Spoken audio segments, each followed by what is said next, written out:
کلچې او مټۍ کور کې لري؟ نه نه دې روزي په چی شي راوړم. السلام علیکم ورحمت الله. کارونه لیدونکو بیا هم زما د مور تر څنګ ولاړم، هغه مور چې تاسو موږ سره بار بار ویډیوګانو کې ګورئ. دغه مور کفالت یو خور په غاړه اخیسته ده چې هره میاشت ورسره کومک کوي. نو موږ مجبوره یو چې هره میاشت راشو. دا چې د اختر شپه ده خور کومک کړی و، نو موږ وغوښتل چې په همدغه شپه یې ورته ورشو تر څو د دوی اختر یو په دوه شي. دوی په کور کې نه بوډه نه غوړي نه وریجې نه د اختر دپاره څه درلودل. هغه مواد دوته سپارو. مور ته به څو خبرې وکړو. مورې ستړې مه شئ. الله مو کامیاب کړو. تاسو ستړي مه شئ. خیر دې مل شه. چې دې لرل اختر دپاره؟ ولا که هیڅ شی مې لرم، کسې ولا نوم د خدای دا کوي. ای ته د جمعې کړي دي؟ نه دغه جمعې وخ اختر شپه ده، سبا به څه کوي؟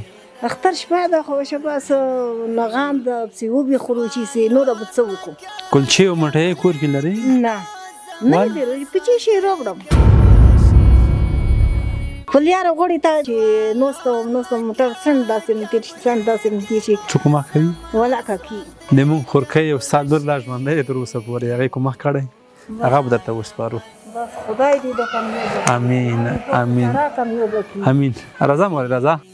خدایا باسما د زړه د پاره مور دې نمرې دعا کوم یا پروردګار مور دې. مورې دغه دی وریجې کومک شوی، وریجې به د سبا ته ښې په می خیرنې وریجې پخېږي. شلوره صحیح ده؟ د اختر په ورځ باندې په می خیرنې وریجې به پخېږي. ته خبر ترڅې که نه راشه مزه نرغونتې خوروشه. صحیح ده. اختر په شپه م راغلی، ورځ به م راشو. خیر دی. شلوره خوروشه. ښه مورې دغه دی خور کومک کړی دی، وریجې کومک یې کړی.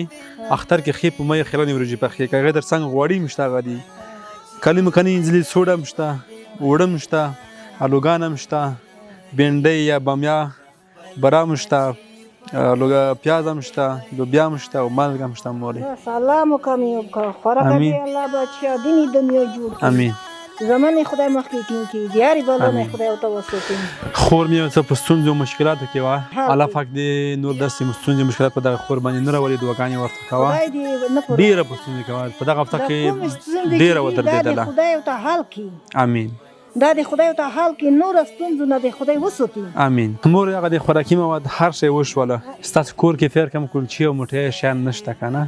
پیسې به درکړو نغدې، هغه څه پرې واخله چې ستاسې خوښېږي، ښه مو طبیعت ته کېږي. خدای مو کامیاب کړه. هغه څه چې تاسو په کور کې نه وو انشاءالله هغه به هم پیدا شي. دا د 3000 افغانۍ نغدې مورې. بس خدای دې قبول کړي. الله معبود مورې بیا هم اختر مو مبارک شه. خدای دې دغه اختر د خوشحالۍ اختر کې الله پاک دې زموږ په وطن کې ستونزې او مشکلات کم کړي. هغه مسافرونه چې په خارج کې هغوی ته هم اختر مبارکي وسره موږ ورکوو. اختر شپه ده. زموږ طرفه دې مبارکي وي ټولو ته. چا ته مبارکي ورکوي؟ ټولو مسافرو ته. نور چا ته؟ خوراکي ته. نور چا ته؟ چې څوک وي ټولو ته یې کوم. تاسې ته یې کوم. ښه مورې موږ تاسو هم اختر مبارکي وایو. مورې خدای پاک مو کامیاب کړه. دا چې اختر شپه موږ رالو په همدغه شپه باندې تر څو تاسو هغه حق درته وسپارو، تر څو سبا ته هم اختر یو په دوه شي. جار مشم نور څه ویل غواړئ؟ نور هیڅ نه غواړم. بس مو ته د اختر ته شی پیدا کړو. الله دې تاسې الله په لمن کې وساتي. امین. الله په لمن کې مو خدای ته وساتي. نه ګوډ نه شو. امین. کله چې تاسې نه وئ مو خو نه خو رازوره کسې خدای مهرباني الله خو شته که نه؟ دا به شونم حتما یې ورځ موږ نه وو مورې. الله خو شته. الله پاک تر ټولو زیات مهربان دی او غفور خدای رحیم دی. ورحمېږي. د دنیا نه خو تلونکي یو څوک به مورې بس بنکیب کوچ مو ده. کوچ مې نه که نه مورې. الله پاک مو د ایمان سره بوتللی چې امین. بیمونه نه قدرمنو لیدونکو مور سره هغه د خوراکي موادو کومک هم وشو. هغه در څنګ د اختر دپاره کلچې مټۍ کومک هم وشو. بیا هم ستاسو ټولو ته د اختر مبارکي وایم. د خپرونه په همدا ځای پای ته رسوم. تر بلې خپرونې ښې چارې او ښه وخت.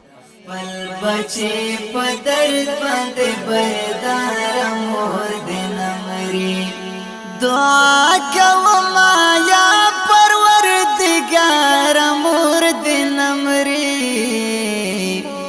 د خپل بچې په درد باندې